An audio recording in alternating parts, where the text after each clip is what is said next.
평강이 여러분들과 함께 하기를 바랍니다.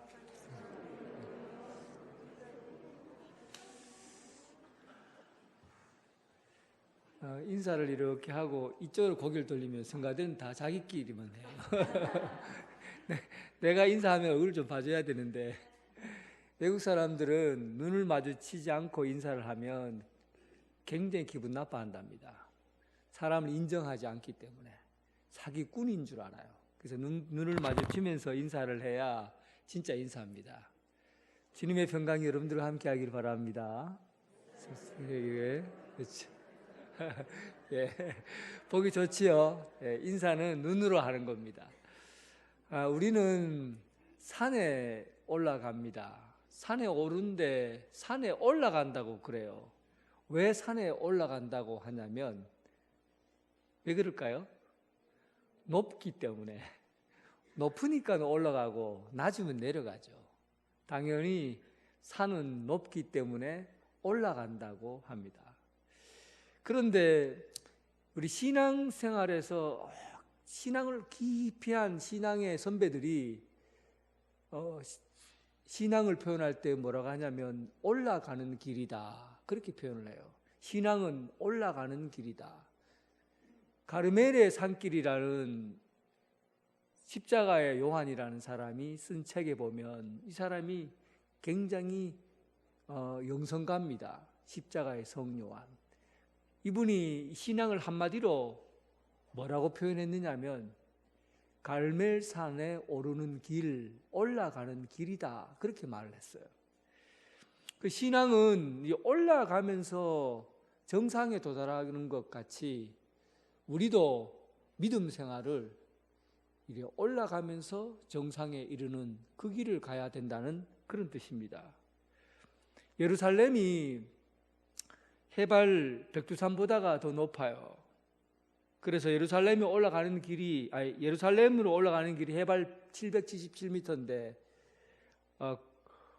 계속 오르막으로 올라가게 되어 있어요. 그래서 남쪽에 있는 사람이나 북쪽에 있는 사람이나 예루살렘을 향해서 거기 고도가 높기 때문에 올라가는 길이다, 그렇게 말합니다. 그런데 그래서 예루살렘에 올라가느냐 하면 그렇지 않아요. 예루살렘에는 성전이 있거든요. 예루살렘 성전. 성전에는 하나님이 임재하는 곳이에요. 그래서 신앙생활은 예루살렘을 향하여 가는 길 위에 있다고 봅니다. 예루살렘으로 올라가는 게 신앙의 길이에요. 이것을 영적으로 본다면 우리가 물리적으로 가지산에 올라가고 지리산에 올라가고 높은 산에 올라가야 믿음 생활하는 게 아니라 마음의 산을 올라가야 되는 거예요. 마음의 산. 마음의 산은 어떤 곳입니까? 하나님이 계신 곳으로 우리의 영혼이 언제나 올라가야 되는 것이죠. 그러면 산을 오를 때 어떻게 오릅니까? 산에 오르는 길은 힘이 들어요. 다리가 근육을 써야 되고 또 짐을 많이 들고 올라가면 그 짐의 무게를 견뎌내야 되고 올라가면서 수고하고 땀을 흘려야만이 이게 올라갑니다.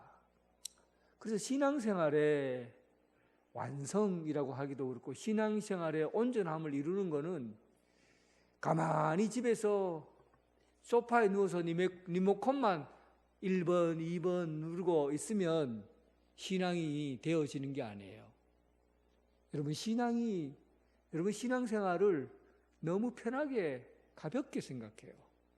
그냥 집에서 누워서 핸드폰 꽂고 있으면 신앙이 잘 되면 얼마나 좋겠어요. 근데 그렇게 살면은 안 되게 돼 있다고요. 신앙은 자라나야 되고 성숙해야 되는데 마치 산을 오르듯이 우리의 영혼이 하나님을 향해서 끊임없이 훈련하고 말씀 보고 기도하고 헌신하고 그런 가운데서 올라가게 되는 겁니다. 오늘 예수님께서 본문에 보면 예루살렘으로 올라가는 길에 예수님이 있다고 되어 있어요. 지금까지 예수님은 갈릴리를 세 바퀴 돌았죠. 세 바퀴 돌고 저 두로와 시돈 이방 지방 데가볼리 지방을 지나서 다시 변화산에 올라가셨다가 내려오셔서 이제 갈릴리에 잠깐 머무르고 예루살렘으로 올라가는 그 길에 서 있는 거예요. 이거는 시간적으로 보면 예수님의 마지막 순간입니다. 그런데 이 길 위에서 오늘 본문에는 예루살렘으로 올라가는 길에 예수께서 그들 앞에 서 계셨다, 이렇게 기록되어 있어요. 예루살렘으로 올라가는 그 길이 예수님에게는 어떤 길입니까? 마지막 길이에요. 죽음을 향해 가는 죽음의 길, 십자가의 길을 가는 마지막 순간의 길이 바로 오늘 예루살렘으로 향하여 올라가는 그 길 앞에 있습니다. 그런데 이 예수님의 죽음에 대한 이야기가 성경에는, 마가복음에는 3번 반복해서 나옵니다. 마태, 마가, 누가복음을 공관복음이라고 하고, 마태, 마가, 누가, 요한복음을 사복음이라고 해요. 공관복음이라고 하는 것은 내용의 이야기와 줄거리가 공통된 점이 많아서 공관복음이라고 합니다. 요한복음은 복음서이지만은 글을 쓰는 내용이 필체가 좀 달라요. 그래서 마태, 마가, 누가복음을 공관복음이라고 그러는데, 이 공관복음 안에 예수님께서 3번 내가 사람들에게 채찍에 맞고 십자가 못 박혀 죽으리라 라고 말씀하시는데, 그 십자가에 못 박혀 죽는 그 내용을 3번 반복해요. 그런데 그 이야기가 마태, 마가, 누가복음에 동시에 기록되어 있다는 겁니다. 이런 죽음에 대한 예고가 동시에 기록된다는 것이 무슨 중요한 얘기인가 싶겠지만, 사실 이것을 객관적으로 오늘날 여러분들의 세계에서 이야기를 한번 해보세요. 먼저 이 이야기는 첫 번째 마가복음에 기록된 이야기는 8장 31절에 나와요. 인자가 많은 고난을 받고 장로들과 서기관들에게 버림받아 죽임을 당하고 사흘 만에 살아날 것을 그들에게 가르쳤다. 두 번째는 9장 31절에 이는 제자들을 가르치시며 또 인자가 사람들의 손에 넘겨져 죽임을 당하고 죽은 지 3일 만에 살아날 것이다. 2번 이야기를 했죠. 똑같은 이야기예요. 세 번째, 오늘 본문 34절에 그들이 능욕을 받으며 침뱉으며 채찍질하고 죽일 것이나 그는 3일 만에 살아날 것이다. 몇 번을 반복했어요? 3번을 반복했어요. 우리도 사람들하고 내기할 때 우리 한번 3세판이다 뭐 이런 얘기 하잖아요. 3번까지는 가야 모든 것이 결정난다는 이야기예요. 그러니까 3이라는 것은 완전수를 의미해요.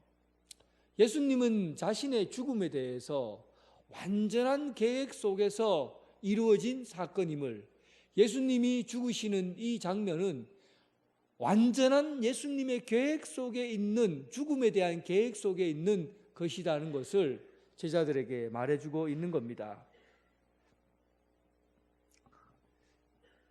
여러분, 온 세계 가운데에서 이 땅에 태어난 인류의 가장 훌륭한 사람, 또는 종교인, 종교적인 신, 이런 이야기들도 다 좋아요. 그러니 좋은데, 이들 중에서 죽음에 관해서 계획적으로 미리 예고가 되고 준비되어 있는 그런 사람 본 적이 있습니까? 모든 계획은 죽음을 위해서가 아니에요. 어떻게 하면 행복하게 살 건가? 어떻게 하면 배부르고 등 따시게 살 것인가? 어떻게 살면 부자가 될 것인가? 이런 목표를 두고 사는 게 우리 사람들의 삶이죠.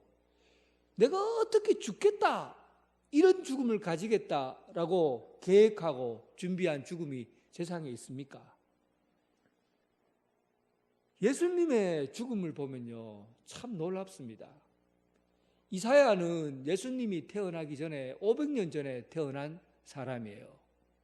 그런데 이사야 53절에 보면 예수님이 죽으시는 장면, 채찍에 맞아 죽으시고, 그리고 능욕당하고, 그리고 찔리시고, 그런 예수님의 죽음에 대한 이야기가 500년 전에 이미 계획되고 준비되고 기록되어 있어요.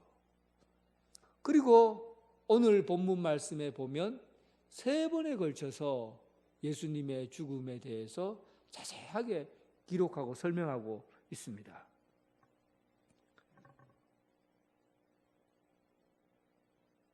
저는 이런 예수님의 죽음에 대한 이야기가 예수님의 계획 속에서 있었다는 것 자체가 인간의 이 세상을 구원하시려는 하나님의 귀한 섭리가 담겨 있다고 봅니다. 어떤 젊은 사람이 병원에 갔는데, 나이 40된 사람이 병원에 갔는데 다리가 아파서 병원 갔는데 의사가 당신 다리가 문제가 아니다, 큰 병원에 가보라 그러더래요. 그래서 큰 병원에 가니까 간암 말기라는 겁니다. 그리고는 이제 6개월 남았으니까 계획을 잘 세워서 편안하게 있다가 가시는 게 좋겠다, 의사가 그래 말하더라는 거예요. 편안하게 6개월을 계획할 수 있겠습니까? 편안하게 밥 먹을 수 있겠어요? 죽음을 앞에 두고 선 모든 사람들은 두려움, 불안, 이것이 우리 속에 있기 때문에 죽음을 앞에 두고 계획을 세운다? 이거는 불가능한 이야기입니다. 고린도전서 15장에 보면 사도 바울이 죽음을 뭐라고 얘기하냐면, 죽음아 네가 쏘는 화살이 무엇이냐, 이렇게 얘기를 해요. 그러니까 죽음이라는 것은 날마다 독화살이 우리에게 날아오는 것처럼 멀리서 사람들이 지나가면 독화살을 쏘는 거죠. 이게 죽음이에요. 어떤 사람은 가까이에서 맞는 사람이 있고, 점점 화살 범위에 들어오면 그 독화살을 맞고 사람은 죽는 거예요. 그래서 죽음은 독화살을 맞는 것 같기 때문에 두려운 것이죠. 이런 일에 대해서 여러분 어떻게 우리가 내가 어떻게 죽을 것이다 하고 철저하게 능욕받고 채찍에 맞아 십자가에 못 박혀 죽을 것이다, 이 계획을 어떻게 세웁니까? 사람이 할 수 있는 일이 아니에요. 그래서 전 세계에 나는 한 사람도 예수님처럼 이렇게 죽음에 대해서 500년 전부터, 그리고 예수님이 공생의 기간 3번에 걸쳐서 죽음에 대해서 이야기하는 사람 한 번도 못 봤습니다. 여러분 본 적 있습니까? 이것은 인류를 구원하시는 하나님의 아들이 아니면 이런 계획을 세울 수가 없는 겁니다. 오늘날 예수님께서 말씀하신 이것은 바로 복음입니다. 복음이에요.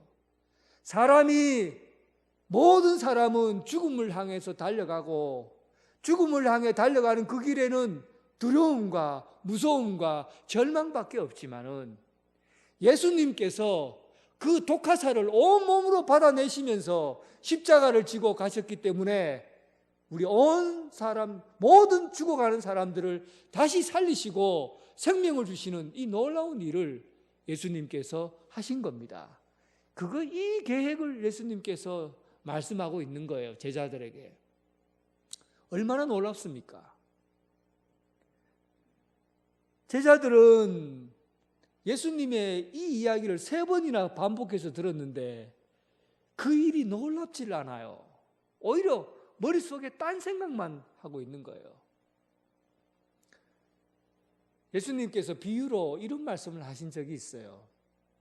어떤 사람이 농부로 땅을 팠는데, 농사를 지으려고 땅을 팠는데 갑자기 땅에서 턱 하는 소리가 나는 거예요.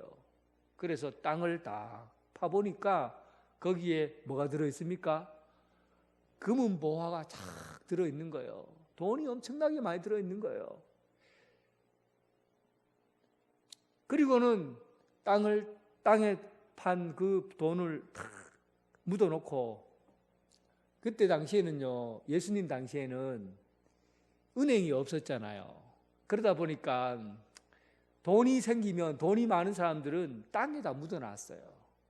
그리고는 전쟁이 일어나면 이 사람들이 돈을 땅에 숨겨놓고는 전쟁터에 나가요.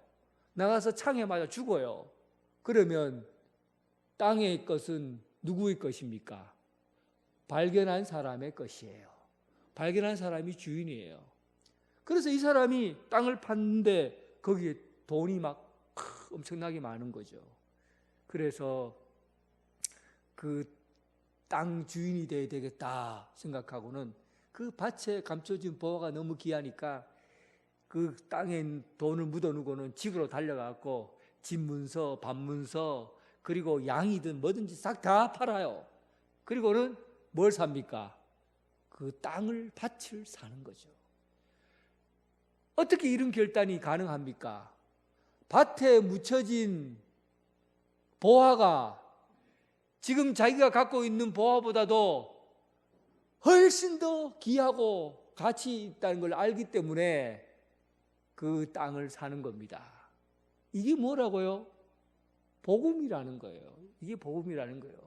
오늘 예수님의 3번에 걸쳐서 하신 말씀이 바로 이 기쁜 소식을, 이 놀라운 소식을, 예수님이 십자가에 못 박혀 죽으시고 사흘 만에 살아나리라는 이 놀라운 소식을 제자들에게 하고 있는 겁니다. 3번이나. 그러면 제자들이 이 놀라운 복음의 말씀을 듣고 가치를 듣고 자기 인생을 여기에 헌신해야 되잖아요. 그런데 제자들은요, 엉뚱하게도 다른 생각을 품어요. 이게 가능한 일입니까? 제자들이 어떻게 땅에 감추어둔 보화를 손에 들고서 그것을 포기하고 오히려 다른 생각을 품을 수가 있냐는 거예요. 어떤 생각을 품었습니까? 37절에 여짜오되 주의 영광 중에 우리를 하나는 주의 우편에 하나는 좌편에 앉게 해 주옵소서. 이게 뭡니까? 예수님께서 높은 자리에 앉으시면 자기 하나는 우의정에 하나는 좌의정에, 그래서 권력의 가장 큰 자리에 앉게 해달라, 그런 얘기잖아요. 예수님 시대에는 이게 계급 상승이 혈통에 의해서 주어집니다. 순수한 유대인의 혈통을 갖고 있는 사람은 가장 높은 계급을 가질 수가 있고, 그리고 순수한 혈통이 아니라 섞여버리면 저 밑에 혈통을 갖게 됩니다. 그러면 먹고 사는 문제나 뭔가를 소유하는 문제나 이런 데 제약이 많기 때문에 밑에 계층의 사람들은 아무리 돈을 벌려 해도 돈을 벌 수가 없고 늘 가난하게 살 수밖에 없어요. 상승을 할 수가 없습니다. 대제사장인 사람이 레위인이며 제사장인 사람이 최상위 계층이에요. 그런데 이 사람 중에 어떤 여기 제사장 그룹의 사람이 이방인 여자를 데려와서 결혼해요. 그러면 그의 순수한 혈통이 이방인과 섞이게 되잖아요. 그러면 그가 불결한 사람이 되기 때문에 그는 제일 밑에 1층부터 4층까지 있다면 1층 계층에 살게 되는 것이죠. 그런데 오늘 예수님의 삶을 예수님과 함께 따라다니다 보니까 예수님이 메시아가 되고 왕이 되면 지금까지 살아온 이 계층의 문제가 한꺼번에 해결되는 거예요. 그리고 자기도 높은 자리에 앉게 되는 겁니다. 이러니까 기회가 온 거죠. 그리고는 예수님께서 왕으로 오실 때 우리를 오른쪽에 왼쪽에 세워 주옵소서. 야고보와 요한, 예수님의 친척이기도 하죠. 이 야고보와 요한이 예수님과 함께 있는데 12제자 중에 제자예요. 그런데 오늘 12제자들 공동체 안에 세상의 가치가 섞여 있다는 것을 우리가 볼 수 있어요. 우리가 교회에 다니는데 이 교회는 순수하게 예수님의 말씀 또 하나님 나라의 방향성을 가지고 여기 다 앉아 있지만은, 그러나 우리들 중에도 세속의 가치를 떨쳐버리지 못하고 여기 가지고 오신 분이 많이 있을 겁니다. 예수님의 제자 공동체에도 이 가치가 섞여 있어요. 예수님이 세금 거두는 문제를 두고 뭐라고 하십니까? 가이사라의 것은 가이사라의 것, 하나님의 것은 하나님의 것을 주라, 하나님께 돌려보라, 이런 거죠. 주머니에 동전이 하나 있어요, 여러분. 이 동전이 하나님의 것이면 하나님께로 가겠지만, 이 동전이 가이사라의 것이면, 나라의 것이면 가이사라의 걸로 들어갈 거예요. 우리가 하나님 앞에 헌금을 해요. 헌금을 하는데, 하나님, 내가 이 헌금을 함으로 인해서 원래 우리 집이 부자가 되게 해주시고 건강하게 해주시고 이 헌금 때문에 우리가 잘 살게 해주십시오 라고 우리가 기도하고 헌금하면, 이 기도의 방향과 목적이 누구에게 가 있습니까? 하나님입니까? 자기 자신입니까? 자기 자신이에요. 여러분, 가만히 생각해 보세요. 헌금의 목적이 어디로 가 있습니까? 내게 있는 거예요. 그럼 가이사의 거예요. 그 헌금은 가이사에게로 가는 거죠. 하나님 아버지, 정말 작은 것이지만 이거 하나님의 것입니다. 하나님의 것을 가지고 제가 하나님 앞에 올려드립니다. 이 헌금이 하나님께서 쓰시는 그 나라가 이루어지기까지 사용되게 해주시고, 하나님의 교회가 확장되어 가고 부흥되어 가는 일에 주님의 일들을 위해서 사용되게 해 주옵소서. 그런 마음으로 하나님 앞에 헌금해요. 이거 누구 겁니까? 이 동전이 어디로 갈까요? 하나님께로 갑니까? 가이사에게로 갑니까? 하나님께로 가는 거죠. 우리는 이게 섞여 있어요. 이 사상들이 여기 섞여 있다고요. 가이사라의 것과 하나님의 것이 섞여 있어서 우리는 자칫하면 신앙을 가이사라에게 드리는 그런 헌금을 하고 그런 봉헌과 헌신을 할 수 있다는 거예요. 사람이 나아 보이려고, 내 자신이 드러나려고 하는 것은 가이사의 것이에요. 하나님이 드러나고 하나님의 영광이 드러나면 그것은 다 하나님의 것이에요. 그런데 이것은 돈의 문제만 아니라 더 심각한 것은 권력의 문제예요. 우리는, 여러분들은 권력에 대해서 크게 생각하지 않지요. 권력, 이건 대단한 일인가 생각하죠. 그런데요, 작은 몸이든 큰 몸이든 간에 권력의 문제가, 누가 더 힘을 갖느냐, 누가 높은 자리를 갖느냐, 이거 심각합니다. 김장철이니까 제가 김장 담그는 게 생각이 나네요. 제가 20년 전에 인천의 남강교회라는 곳에서 전임 전도사를 했어요. 교인은 한 150명 정도 되는데, 날이 추울 때마다 거기서 김장을 해서 교인들이 이렇게 바깥에 나누어 줘요. 근데 이게 너무 인상적이라고 해서 내가 지난번에 설교할 때 한번 말씀을 드렸는데, 너무 생각할 거리가 많아서 다시 한번 반복해야 되겠다 싶어서 다시 얘기를 꺼냅니다. 아마 기억나시는 분도 있을 거예요. 그리고 권사님들하고 집사님들이 모여갖고 김장을 하는데 추웠어요. 그래서 큰 통에다가 나무를 넣어놓고 불을 피우고 그리고는 김장을 했어요. 그러다 갑자기 두 부류로 나누어서 막 싸움이 벌어진 거예요. 그 뭐 때문에 그러냐 하니까, 우리는 김장할 때 대파를 쓴다. 세상에 무슨 대파를 쓰냐, 김장할 때는. 대파 쓰면 김장이 빨리 녹아 없어져. 안 된다. 김장할 때는 무조건 쪽파를 써야 된다. 그리고는 막 두 팀이 싸우는 거예요. 여기는 대파다, 여기는 쪽파다. 그런데 그때 마침 목사님이 김장을 어떻게 하나 하고 큰 소리가 나니까 한번 설렁설렁 나와 봤어요. 그런데 권사님 한 분이 목사님 말해보세요. 우리 김장할 때 대파 넣었어요? 쪽파 넣었어요? 그걸 그래 목사님인데 왜 묻는가 모르겠어요. 하여튼 목사님인데 물었어요. 근데 목사님도 그건 여러분들 알아서 하세요. 그러면 됐을 텐데 그 목사님이 하시는 말이 우리 교회는 대대로 대파만 넣습니다. 전통이에요. 하고는 쓱 지나가 버렸어요. 그런데 쪽파가 박수를 막 쳐요. 와, 쪽파다. 대파 넣은 사람들이 대파다 하고 박수를 치는데 쪽파 넣은 사람들은 쪽팔린다고 얼굴을 다 쓰고. 근데 이게 여러분 보통 심각한 문제가 아니었어요. 저는 그냥 간단하게 웃고 넘어가는 농담처럼 들려지는 이야기인 줄 알았어요. 그런데 그 중에 한 권사님이 그때 권력의 핵심이었어요. 칼자루를 쥐고 있었거든요. 그 핵심인 그분이 쪽파파였어요. 결국은 그는 얼굴을 들지 못하고 그 다음부터 목사님한테 전화 한 통 남기고 교회를 안 나오는 거예요. 쪽이 팔려서. 여기 뭐 문제가 있어요? 권력의 문제가 있는 거예요, 여러분.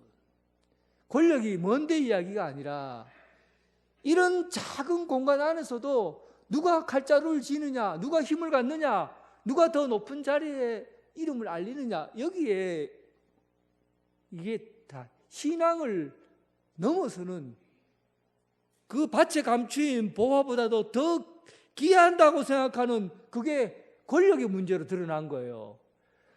여러분 무엇이 더 귀한 겁니까? 밭에 감추인 보화가 귀합니까? 아니면 쪽파가 귀하고 대파가 귀합니까?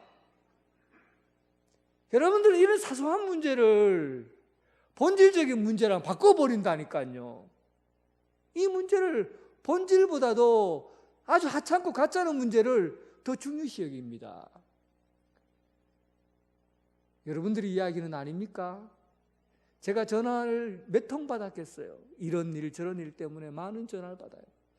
무슨 작은 사건 하나만 터지면 제일 먼저 나오는 소리가 목사님 나 교회 안 나갈랍니다. 그런데 그 사건들을 들여다보면 다 쪽파와 대파 이야기예요. 본질에 대해서는 하나님이 주신 십자가에 못 박혀 죽으시고 사흘 만에 살아나리라는 예언을 예수님이 몇 번 얘기했습니까? 3번 이야기했어요. 그것도 제자들에게.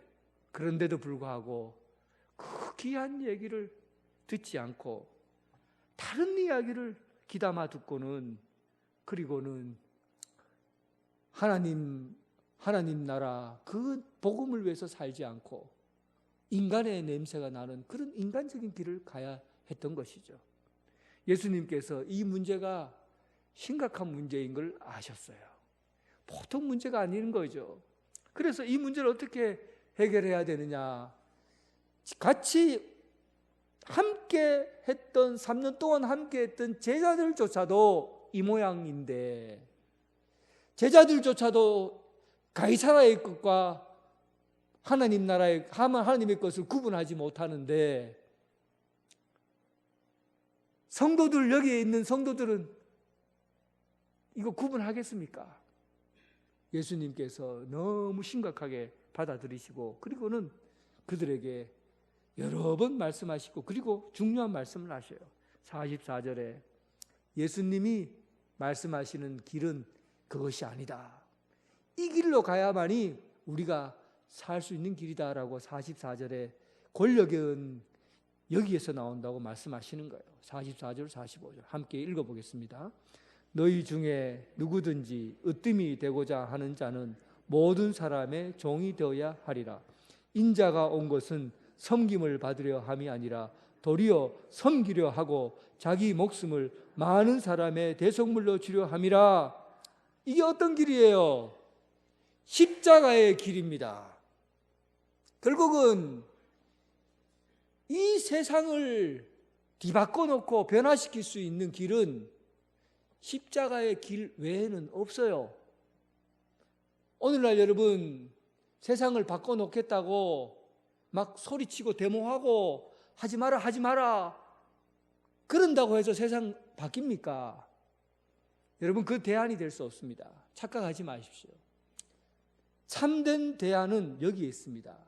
십자가의 길 외에는 이런 권력 구조 속에서 누가 더 높아지려는 자리에 앉게 되는가, 이것을 위해서 살아가는 이 구조 가운데에서 이 구조를 변화시키고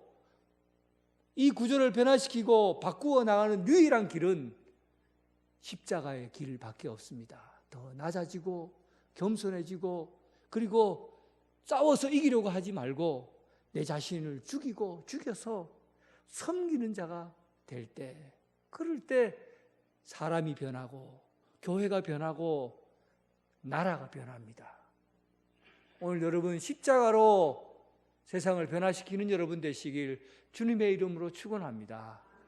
하나님 아버지, 오늘날 우리가 발을 디디고 사는 이 세상은 누가 더 높아지냐, 권력의 자리를 앉게 되냐, 힘을 더 많이 가지냐에 따라서 자기 인생을 겁니다. 교회도 가이사라의 것과 하나님의 것이 공존하고 있습니다. 어느 때는 하나님께 드리는 것 같다가도 어느 때는 가이사라에게 줍니다. 우리의 신앙이 왔다 갔다 하고 자리를 펴지 못하고 있습니다. 주님 도와주시옵소서. 이 세상을 바꾸어 나가고 변화시킬 유일한 길은 십자가의 길 가는 길밖에 없음을 우리는 알게 해주셔서 오직 예수님이 걸어가신 낮아지고 겸손히 섬기고 그리고 남을 위해서 희생하는 그런 십자가의 길 걸어가게 하여 주옵소서. 예수님 이름으로 기도드립니다. 아멘.